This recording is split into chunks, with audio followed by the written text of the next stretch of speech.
Time for the Women's Hockey Report. We have some updates, more players signing, re-signing, and then we're going to break down a little bit more about what the team rosters look like. But my favorite part will be Rachel Donner got to catch up with Cara Morey, and we have all of that and more coming up on today's episode of the Women's Hockey Report. This is the Women's Hockey Report presented by Locked On NHL. Your weekly look at the world of women's hockey. From the PWHL to the international stage, it's the Women's Hockey Report on the Locked On Podcast Network. Your team every day. Happy July, women's hockey fans. Erica L Ayala here alongside Rachel Donner, and we once again are here as part of the Women's Hockey Report on the Locked On NHL channel, part of the Locked On Podcast Network, where we bring you your favorite team, at least in our case, weekly. And at some point in our episode, we're hoping to get more episodes because we got to get more women's hockey for the folks, Rachel. But we do, right? Today's episode brought to you by Game Time. Download the Game Time app, create an account, and use code LOCKEDONNHL for $20 off your first purchase. Again, we have some news to talk about, expectations for expansion teams, and we get to hear what Rachel's conversation with Cara Morey was like. I am super excited for that. Let's talk about signings, though. We do have some re-signs, some re-ups. Hadley Hartmetz re-signs with the Boston Fleet, and Katie Knoll re-signs in Minnesota. So Katie Knoll, 21 games played, 1 goal, 1 assist, 6 penalty minutes in the 24-25 season. She has competed in the USA hockey system. It played in Hockey East. So, this is a player that is going to come back in. And Rachel, I think it's also interesting to see with some of these re-signings, if we think that now that the rosters have kind of been jumbled because of expansion, if players like Katie Knoll might get a little more ice time. Yeah, I think that's what the case is with some of these later re-signs in the process, including Katie and Hadley, who we're going to talk about in Boston. But yeah, there's opportunity here, and players that maybe spent some time on the reserve player squad and got some games in this season are going to get those opportunities to make the full-time squad right out of camp. Right. And just on cue there, Hadley Hartmetz won 2 NCAA championships with the Ohio State Buckeyes. Only, played the 2 games with the Boston Fleet. But as you mentioned, some of those players that were able to sign short-term contracts because of injury or were brought up from the extended, quote unquote, extended roster. This is an opportunity. Perhaps we have to see, I guess, what happens in training camp for them to get a little more shine. But yeah, and in her case, it was specific to injury, right? That she'd spent some time recovering from that, from her last year in college for the aforementioned the Ohio State University. And so I think this will be an opportunity because she was a late pick in the 2024 draft to be able to compete for a spot on the full-time roster here. It'll be interesting to see some of those kind of players compete against the new 2025 draft picks. Yes, indeed. And again, we'll break down some of that specific to the expansion teams coming up here. We also have something that I believe had been put out there as reporting, but now officially official that Klara Peslarova is going back to Europe, netminder for the Boston Fleet as well as Team Czechia.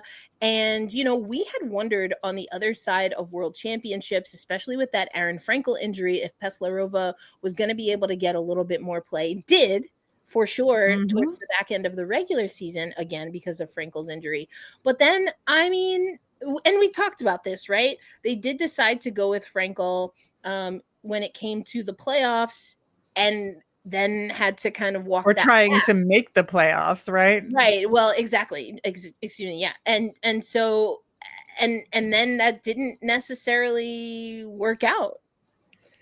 And of course, I'm not going to put all that on Aaron Frankel. That's unfair and incorrect. But that being said, Peslarova was sort of the hot hand at that moment, so to speak. And so sometimes, like, you just got to go with the hot hand, even though logically you think Frankel is the right move.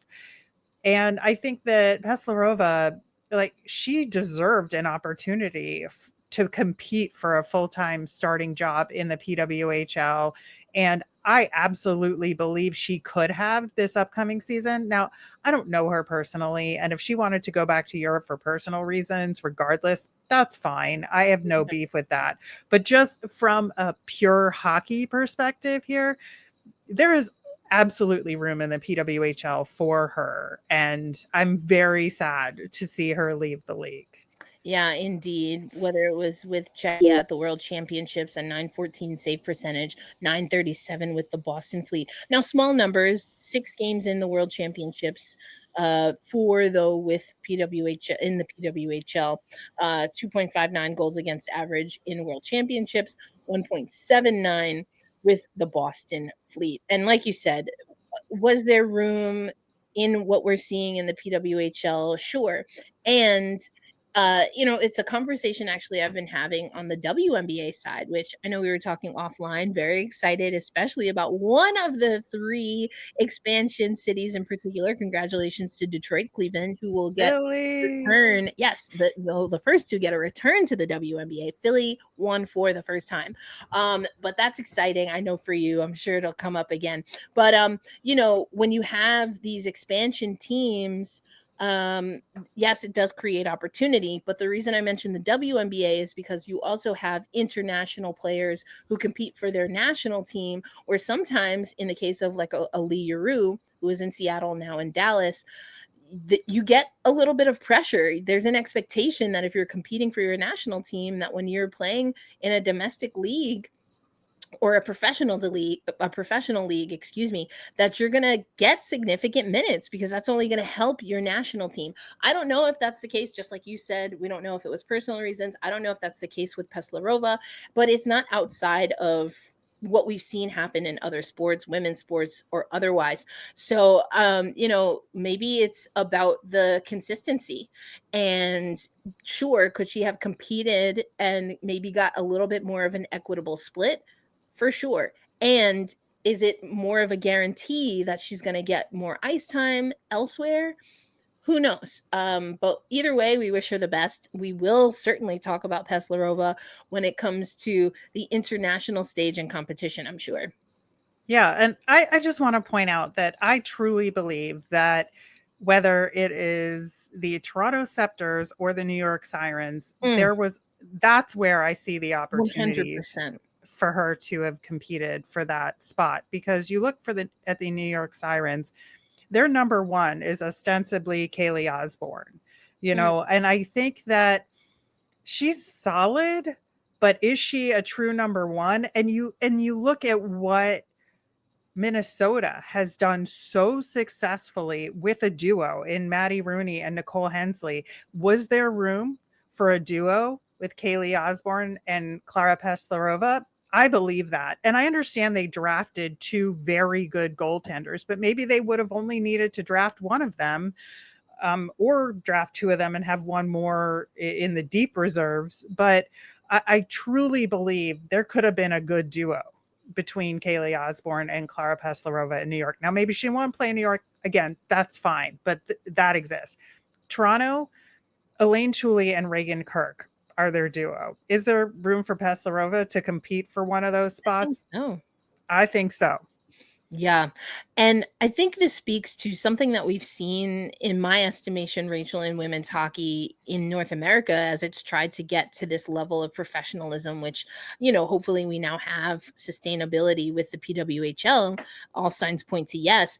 But there is a bias, right? There is a North American bias. And if you look at the international competition, you can say, look at who's competing year in and year out for gold. And that's fine, right? But what is it? Roughly 22, 24 players from those teams. That's not a full league worth of players. And it's certainly not a full slate of goalies. That's not enough and just two North American teams. So even if you look at the NCAA, I don't know, is there a conversation to be had about what is the quote unquote better experience? High level NCAA, no international competition, or international competition, does that trump everything else? I don't know. I think it also could be very conditional. International goalies who compete against the two North American teams, I'd say I'm willing to give them a chance. I mean, they know the players. They've Right. already done the scouting reports. Now the players have also done the scouting reports on the goalies. I understand that, but I do believe that space was there for her if she wanted it. And again, maybe it's not the right circumstance, and I can Yeah. understand that, but I'm very bummed out about it because I love Klara No. Peslarova. And Well, again, we still have world championships. We're assuming that, well, we know that Czechia is going to the Olympics, and I do think they can be competitive there. So, but I guess we'll just have to see how it plays out. Again, we don't know what the exact circumstances are. I feel like we've both said that multiple times. Just want to reiterate that. Okay, comments, relax. But I think also these are the questions, though, that are worth asking. If we're having a conversation and we're analyzing where a league is, where a professional sport is, these are the kinds of things that you have to ask just to see and evaluate how things are moving forward. And that's what we're always going to do here on the Women's Hockey Report. But coming up next, Rachel, I'm going to let you take the wheel here because you had a fantastic conversation with Cara Morey, who, of course, is the general manager of PWHL Vancouver. I've been fascinated with what they have been doing, at least how everything looks on paper. So I'm very curious to hear what Cara had to tell you about the inaugural season for PWHL Vancouver. We'll get to that coming up on today's episode of the Women's Hockey Report. We have all been there, logging on early. You wait forever for concert tickets to go on sale, only to lose those seats for the show you've been dying to see. Live music should be about making memories, not dealing with the stress of ticket shopping. And that's where Game Time comes in. Game Time makes getting concert tickets faster and easier than ever, and prices actually drop the closer it gets to showtime. You can save up to 60% off with their killer last minute deals. Tired of endless scrolling trying to find the best deal? Game Time Zone Deals pick the best seats in your section for you. Ever wonder what your view is actually going to look like before you buy? The app shows you a panoramic seat view, so there's no surprises. With Game Time, the price you see is the price you pay with no hidden fees. Take the guesswork out of buying tickets and concert tickets with Game Time. Download the Game Time app, create an account, and use the code LOCKEDONNHL for $20 off your first purchase. Terms apply. Again, create an account and redeem with the code LOCKEDONNHL for $20 off. Download the Game Time app today. Last minute tickets, lowest price guaranteed. Welcome back to the Women's Hockey Report. Erica L Ayala here alongside Rachel Donner, and I'm super jelly. Not only does Philadelphia have a new WNBA team that we alluded to in the first segment, but you got to go to Dev Camp. So most teams, all teams, I would suppose, after the draft, they usually have a development camp, kind of like a rookie camp or a prospects camp. And Cara Morey has been someone who has been active with the Philadelphia Flyers for a few years now, Rachel. And I know you've talked about that, but now you got to catch up with Cara once again at Dev Camp. And she's holding, this new role with PWHL Vancouver. So spill the beans, Rachel. What was it like to connect with Cara, and what did she say about the upcoming season? Well, so first off, I was genuinely shocked to see her there at Flyers development camp. I showed up day one and she was on the ice and I was like, wait a minute, doesn't she have a new job? And so of course, I wanted to talk to her, and thanks again to the Philadelphia Flyers PR for giving me the opportunity to do that. And, I asked her, why are you back at Flyers Dev Camp? And she's like, I'm loyal. I love this camp. I love the guys. She loves seeing the players. And they called her and said, do you still want to come? And she said, of course. So she was there. And I did talk to her a lot about, coming back to Dev Camp, but I also talked to her about this upcoming season and what she had done so far, putting together the beginnings of PWHL Vancouver. And it got me thinking about the balance of power in the PWHL, because a lot of people have talked about the success that she has had built on paper for PWHL Vancouver. And so she said to me, in terms of, yeah, I was like, is this a clean slate for everybody? I asked her, because of how this expansion process went. And she said, yes, I guess it could be. Everybody's starting out new and everybody's figuring out their place. So there's no givens. There's no ones that's going to kind of be coasting through thinking their spot is safe. So I guess in that way, it's great for our roster because it's going to be really competitive. And I thought that was really interesting, right? That she kind of agreed with me that it was a clean slate and nobody's spot is guaranteed and nobody's spot is, safe here. Yeah, I mean, I love that. If for those who know, I host the Locked On Kraken show, and I have been begging the Kraken to have a really competitive training camp. I think that does a lot. One, you kind of it bakes in this level of fitness testing. Like, did you do what you're supposed to do in the off season? You're going to find out real soon if you didn't.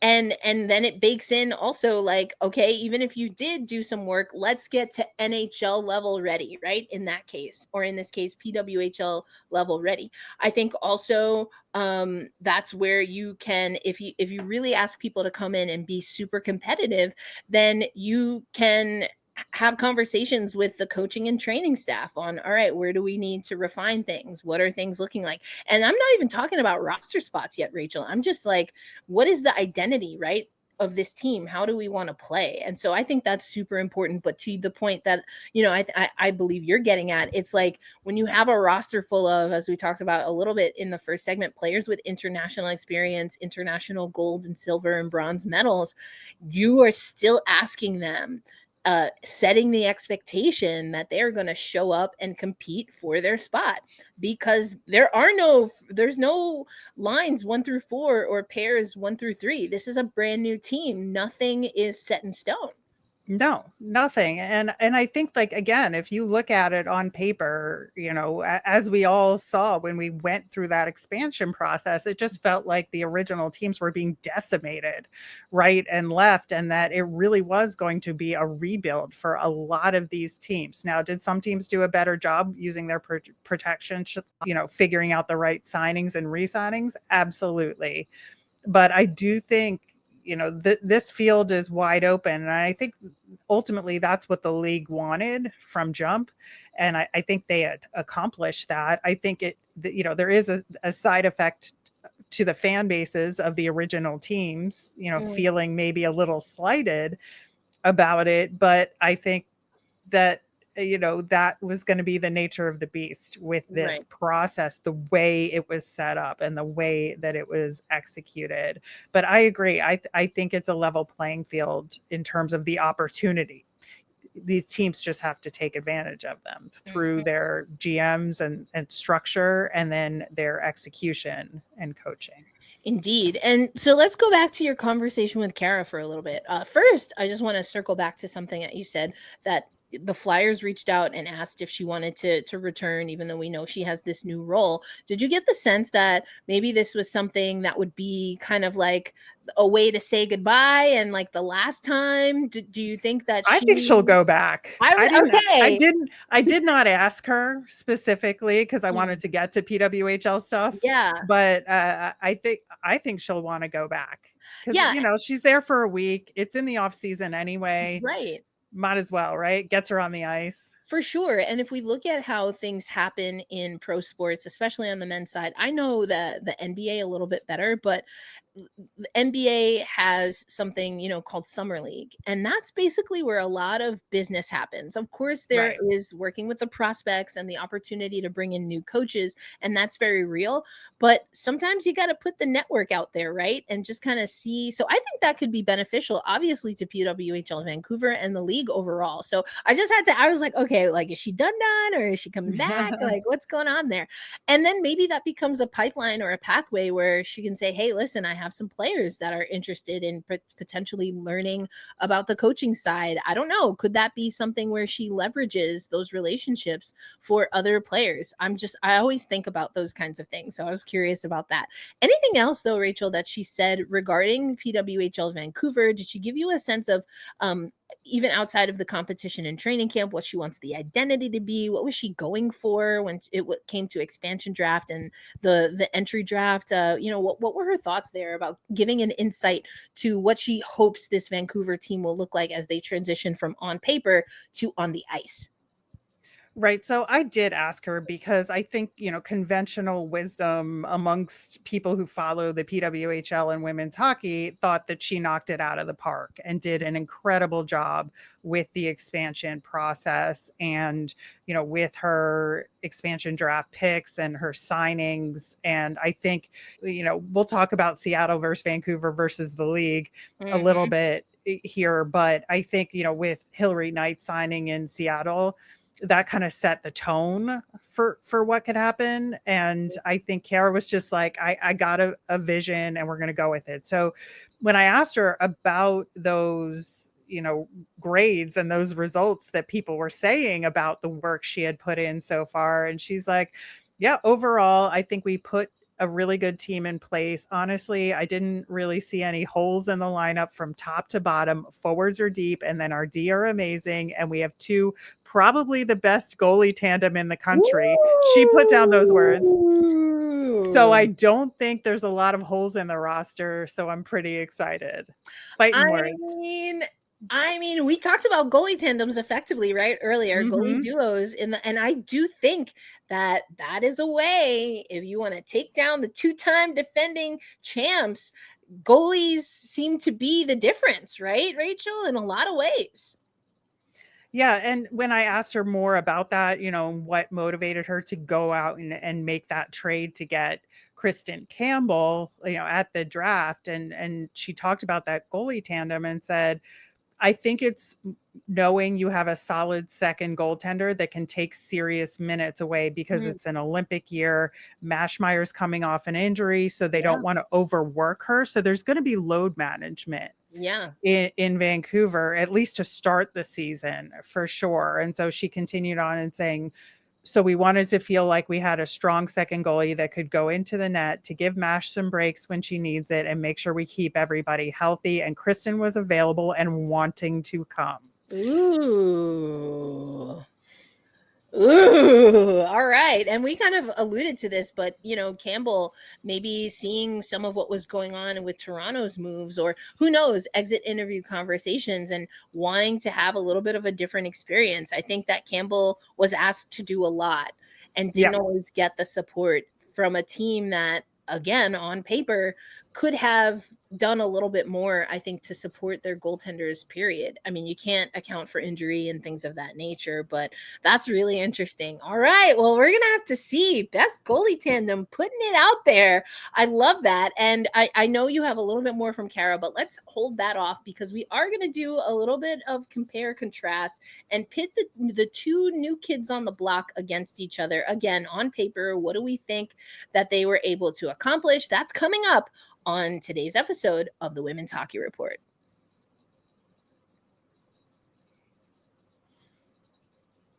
We are back for another episode of the Women's Hockey Report, brought to you by the Locked On NHL channel as part of the Locked On Podcast Network. Thank you for making us an early listen on a Saturday. That's right. We drop our episodes Saturday mornings for you. We did a little extra in the playoffs because, hey, why not? But make sure that you subscribe to the Locked On NHL channel. You can also find us on the TikTok, women's_hockey_report. Also want to give a shout out. We have Jordan Dabney joining the show as a producer and helping us with social media. So you'll be seeing a lot more clips on the Locked On NHL YouTube channel and elsewhere. So thank you, Joe, for all the work that you're helping to do to spread the good word about women's hockey. Okay, Rachel, you talked to Cara. She put it out there. Yeah. Best goalie tandem in the league. Okay, with Campbell and Mash. I think another thing that's really important, and maybe is how we start this compare contrast looking at Seattle versus Vancouver, is that she mentioned it's an Olympic year. And now let's just put this out there. Women's sports is used to competing in domestic leagues, whether it's domestic to them or like within their country or traveling elsewhere, while also playing internationally, because the best of the best still compete at the international level. Now, if we look at the men's hockey, we know that obviously they're making a return to the Olympics. So they're not necessarily used to integrating Olympic competitions or international competitions on a regular, consistent basis. So I just want to put that caveat out there. However, even with the Boston Fleet, we talked about how they were trying to make a push for the playoffs. But one of the questions that they were asked is if and how the international breaks impact that. And why do I mention that? Because having international players with Olympic experience, it seems like a no-brainer. Of course I want Olympians on my team. And if you overdo it, does that put you in a bad way and in jeopardy when it comes to the PWHL season? Right. And I actually did ask Cara that question in a kind of leading way to some degree, because I wanted to get a sense of, will there be load management? So I asked her, I used the phrasing, are there going to be extra precautions or extra processes being put in place to manage your roster because it's an Olympic year? And that was my, is there going to be load management wording there? And she said, no. I think there's just going to be a break around those times. So the ones that are playing are like practicing and resting and just making sure they're healthy. So yeah, that is her attitude toward it, for sure. I mean, again, culturally, women's sports, it's just like, this is, what do you mean? What do you mean load management? Like those things are not, now, whether that's right or wrong, good or bad, that maybe is for another podcast. We might need to get a psychology major to help us work through that, or a women's studies professor. But the fact of the matter is that this is just not something culturally that women's sports is used to doing. However, there haven't always been those anchor leagues that have been around. I mean, the WNBA is just pushing 30 years comparative to, what are we at, about 75 for the NBA, over 100 now for the NHL. So again, I think it's an interesting, curious question that might not come up early in the PWHL, but might be something moving forward. That being said, let's take a look at these rosters. So at least for Vancouver, Cara Morey's not looking to really manage any minutes players are going to play. I would imagine it goes without saying, assuming that they're healthy and that they're being evaluated properly from the PWHL side. But if you look at players that she has on this roster who are likely to make some appearances in perhaps the Olympics, I mean, Emryn Smashmeyer and Sarah Nurse, right? Yep. Denisa Krishova, Teresa Vanishova, for sure. Then you have Sophie Jakes, who's been breaking through with the Canadian women's national team, or Hockey Canada, I guess I should say. I was like, that was weird. And we never say that way in hockey. So I don't know. Yeah. I don't know why I just said that. But anyway, with Hockey Canada, and then also Claire Thompson. But then you have some other players as well who, I don't know, are they knocking at the door? We know that Hannah Miller was set to compete with Hockey Canada. Is that something that's still on the table? Was it more of a, kind of a logistical red tape situation? I don't know. But that's just, again, players who either have or could potentially have some Olympic experience, especially, of course, with the two North American teams. But then you have, other players here. Jennifer Gardner, I guess, is another player actually also who we saw a breakthrough with the national team, but someone who I think has also broken through on the pro level. And we're expecting, her to have a lot, and to be, I should say, a key piece here, Ashton Bell. I mean, we talked about Ashton Bell a lot on the show, but are there other players here when we're looking at this Vancouver squad who you think can really stand out and break through, knowing that they're having new opportunities with an expansion team, but also potentially because of it being an Olympic year where they can, really come out the gate swinging and maybe eat up some minutes if and when international players are either away or need a little extra rest?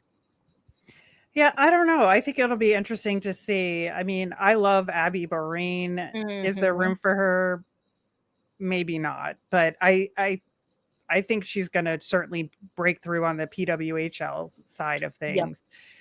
Not that she hasn't already, but I think that she was an excellent pickup for this Vancouver squad here. And so, you know, I'm looking to her. I'm looking to Izzy Daniel. Mm-hmm. I think, you know, I just think that Cara Morey did such a good job of like getting a variety of players with different skill sets I would agree. from the different existing teams, and she wanted an ethos, but she didn't want to sacrifice skill Right. for it. And so I think there's a lot here. Yeah. I mean, I've been pretty open with I really like how this roster is playing out. I do think that there is an identity that you see on paper. Now, if they can execute that on the ice is something that we're curious to see. But I do believe in what Cara Morey. I've really liked what she's been able to do within the hockey landscape. Whether it's NHL development camps and working with the Flyers, working with Hockey Canada over the years, obviously at Princeton. I just really think she's a pretty sharp hockey mind. And so I'm curious to see how everything plays out. Now, I do want to mention, though, because of the coaching hires specifically of Brian Nadolski. Yes. So I asked her about that and what went into it. Yeah, because, you know, I was like, oh, so you come from college hockey. He comes from college hockey. There must have been a familiarity there. Like, was that your kind of goal from jump? And she said, no, I interviewed quite a few from all over. We had men's college hockey. We had men's pro hockey. We had women's pro hockey. We had women's college hockey in the mix. I was really just trying to find the best fit. And Brian just had so much experience and he's coached. He liked the familiarity, or she liked his familiarity with the players and the women's pro game. He had head coaching experience behind the bench, and he had familiarity with the best women players in the world there. And that she was just trying to find the best fit, and Brian was it. But she did look to other kinds of coaches in the search, and this is where she wound up, which I thought was that's really great insight. I love her talking about even on the men's pro side, like the fact that there was, you know, interest. And I do think that I personally appreciate when teams let us know kind of how long the process was, how many people were involved, etc. And I think it just shows, you know, there's a level of respect, right? When you have coaches from different areas and different facets of hockey that are looking to break in and contribute to a new PWHL team. So I think that's really great. I'm so grateful that you were able to have that time with Cara Morey and you know, share that with us on the Women's Hockey Report. Now let's switch gears to Seattle. And I mentioned Joe. Joe is joining us in the green room. Joe is pretty high on this Seattle team. I do love the city of Seattle, and I think I'm definitely more of an eye test person when it comes to this team in particular. You talked about them making a big swing, so to speak, with Hillary Knight. Hillary Knight, Kayla Barnes, Alex Carpenter, like that's wild. And Danielle Sardakny. Those are your first 4 signings. Like that's insane. Well, right. Yeah, I just think they did a really good job of finding good individual hockey players. And that's where I see like the differences. I see I don't know, maybe it's like a hair less skill than Vancouver, but not by much overall when you look at it. Because I mean, Alex Carpenter, again, like Snake and Her was just sorcery. Love that for them. But also like supplementing with, you know, Emily Brown, you have MGM there, you know, you have Julia Gosling, Jesse Eldridge. Like I love Jesse all Eldridge is solid. That's a solid power forward. Yes, and I really thought they did Friend of the show, friend of the pod. Yeah. But I thought their draft complemented the already existing players really well. And I love taking Hannah Murphy and net. I think, you know, again, it's going to be an interesting, you know, competition there to see, you know, how things play out. But if you have Corrine Schroeder and Hannah Murphy as your top goaltender. Like, that's great. That's Sounds good. fantastic. And I feel like in some ways, like PWHL Seattle is going to be the underdog of these two teams because so much of the spotlight was on Vancouver and what a good job they did. So I think there's a lot of opportunity for this Seattle team to play with a chip on their shoulder, but in like the best way possible, because I think the skill is there to back it up. Yeah, which again is wild when you have like, again, those first four that I mentioned and people are considering you an underdog. Like that just seems like a cheat code. Like, I don't know. Okay, so let's talk about this. And I will be honest, sometimes it kind of drives me wild when we try to bake in rivalries instead of just letting them be. But geographically, this would be a rivalry. And I will also put out there that it's one that is not really touted, at least I would say from the US side of the North American experience. It's not necessarily touted very much because, West Coast hockey on the men's side when it comes to national media, not always given a full spotlight. The Seattle Kraken. Well, I don't know who's considering us a rival. I'll just put it that way. We're still working on it. All right. Listen, I think the best part of the Pacific Northwest rivalry to date is actually the Vancouver Whitecaps and the Seattle MLS team. Yeah, they're the Sounders, right? The Sounders, yeah. Yes. I think that is the best part of that rivalry that exists right now. But I think the PWHL is going to add to that. Yeah, I think you're right. I know more about the Sounders and what they've been able to do, and they've been pretty competitive in some of the, because there's like all of these different. I don't know a lot about men's soccer in particular, but there's like different like cups and things that they compete for. Yes, and so there's rivalry cups. Yes, and so the Sounders are consistently one of the teams in Seattle that's competing for championships and different cups and different tournaments and things like that. So I do know that for sure. And I think you're right that that's probably the most lively. There's not one in the WNBA. There's not one in the NWSL. Well, that's not true. I'm sorry. I was thinking more north of the border, south of the border, but in the WNBA, we will have Portland coming in the NWSL. You have Seattle versus Portland, and that's kind of wild and crazy. So just from like the landscape, I do think there's a lot of opportunity to make this a rivalry because of some of the regional and geographical rivalries that exist in sports. And I think I get the sense that sports fans out on the West Coast, they are going to be loyal to kind of their area or their city, where you and I, Rachel, I don't live in New York anymore, but born and raised New Yorker, you live in New York now, ties to Philly, you know that there's so much sports that you pretty much lock into your team. And sometimes your greatest rival is literally in the same zip code. Like, yeah, so that's kind of wild. But what do we think also, just thinking about these teams, are they going to be kind of the overlooked expansion squad? Do you think there's enough excitement with these two cities and these two teams, how they've built their roster to still be integrated into the quote unquote original six? Like, is that going to be a rivalry, you think? Well, that's the thing that I'm going to find most interesting, and it has to develop organically. Like, we can't say this now, it's going to play out over the course of the season. But the big question that I have is there going to be a more natural rivalry between these two teams in Vancouver and Seattle versus Vancouver and Seattle banding together in a rivalry against the original teams? Yeah. Right?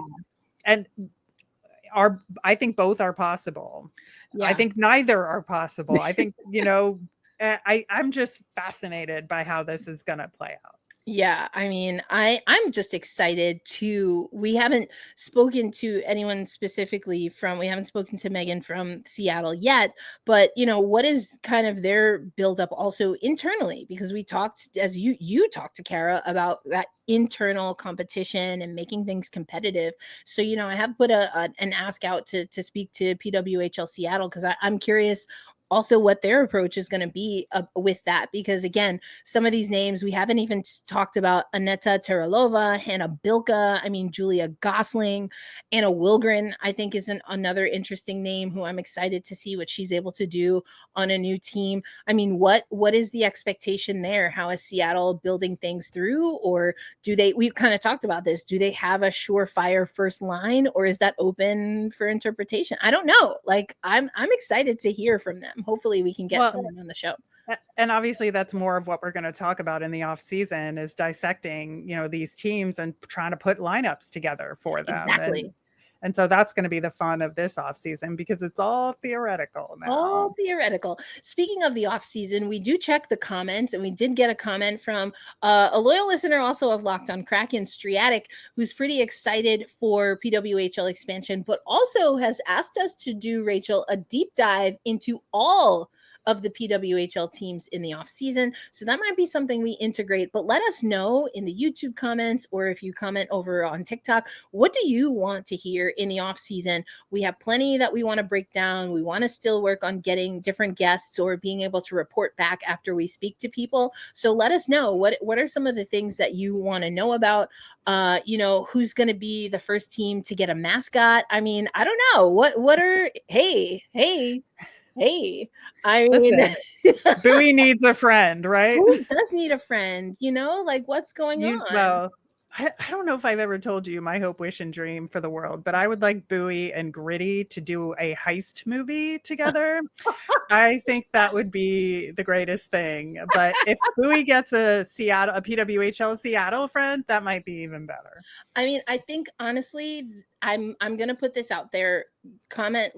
Let us know in the comments, but do we need an episode dedicated to, like, breaking down what we think should be the best mascots for each of the now 8 teams? I think we might. How do we do that for Vancouver and Seattle? Now, they don't have official team names yet, but I think we can come up with That's a whole other thing we're going to end up talking about, because we'll get that over the summer. I know, it's exciting. So maybe we'll hold off to see what the names are, and then we'll do that. But let us know what you think the mascots should be. I'm always excited. I'm not necessarily anti-mascot. I'm pro Mrs. It goes Mrs. Met, Mr. Met, Bowie for me. Oh, I'm sorry. Whoa. Delete that. You can also leave it in. I'm sorry. I have to redraft. Oh, this is going to be tough. Okay. Yep. Ellie, Mrs. Met, Bowie, Mr. Met. That's my order. I'm sticking to that. And I, of course, am a Philly fanatic, Gritty, and Ellie. Those are my 3. All right. There you go. Let us know, who are your favorite mascots? What kind of vibe do you want to see with the PWHL if they ever get mascots? But for Rachel Donner, I'm Erica L Ayala, and we will catch you next week on the Women's Hockey Report. Peace out, everybody.